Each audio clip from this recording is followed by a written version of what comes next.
નમસ્કાર મિત્રો, recovery law firm ફેમિલીમાં તમારું સ્વાગત છે। આગળ આપણે ક્રેડિટ કાર્ડ વિશે જોયું। હવે ક્રેડિટ કાર્ડનું સેટલમેન્ટ કેવી રીતે કરવાનું એના વિશે આપણે વાત કરીએ। મેં ઘણી વાર કીધું છે ક્રેડિટ કાર્ડનું સેટલમેન્ટ 80 થી 85% સુધી કરવાનું, કરે તો જ પૈસા ભરવાના અને ઓટીએસ પ્રમાણે સેટલમેન્ટ કરવાનું। વન ટાઈમ સેટલમેન્ટ લેટર લેવાનો, એનઓસી લેવાનું, આ કરે એમ હોય તો જ કરવાનું, નકર મોઢા ઉપર એને ના પાડી દેવાની। કેટલાક ભીખ મંગાવો, કેટલાક આ ગુંડાઓ, કેટલાક આ કબૂતરબાજો તમને ખોટા સેટલમેન્ટ આપી અને જતા રહેશે અને પાછા પછી 3-4 મહિના પછી પાછા ઉઘરાણી આવશે। એટલે આવું ન બને એટલા માટે તમારે તમારા વકીલ મિત્રોની હાજરીમાં અથવા તો કોઈ એક્સપર્ટ વ્યક્તિ હોય એની હાજરીમાં સેટલમેન્ટ કરવાનું।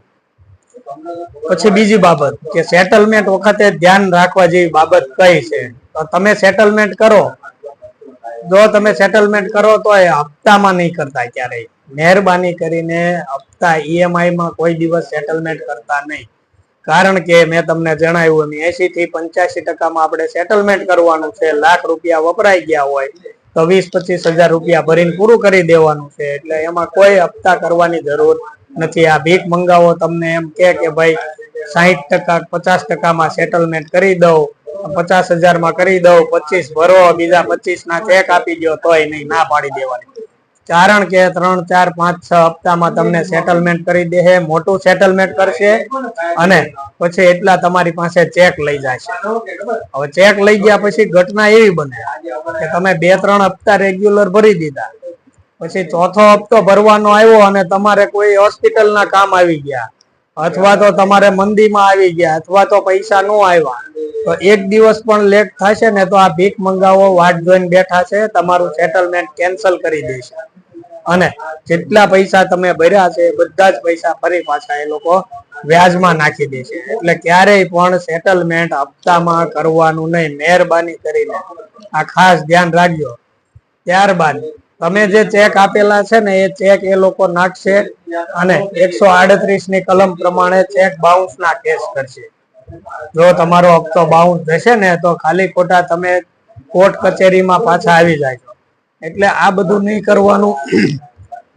આ નહીં કરે ને તો આર્બિટ્રેશન ની પ્રક્રિયાઓ કરશે આ લોકો। આર્બિટ્રેશન નો વિડીયો હું આગળ મૂકીશ, ફરજિયાત આર્બિટ્રેશન ની પ્રક્રિયાઓ કરશે। એટલે જ્યારે પણ નોટિસ મોકલે ત્યારે એનો તમે જવાબ આપો, તમારા વકીલ મિત્રોને બતાવો અને આ બધી જ આર્બિટ્રેશન ની પ્રક્રિયા હોય કે 138 ની કલમ પ્રમાણેનું જે કઈ ચેક બાઉન્સ નો કેસ હોય એના જવાબ આપો તો જ ખ્યાલ આવશે। કારણ કે આ લોકો તમે સુરતમાં કાર્ડ લીધું હોય અને આર્બિટ્રેશન ની પ્રક્રિયા મુંબઈમાં, દિલ્હીમાં, ચેન્નઈમાં કરશે, કોણ જશે ત્યાં પછી?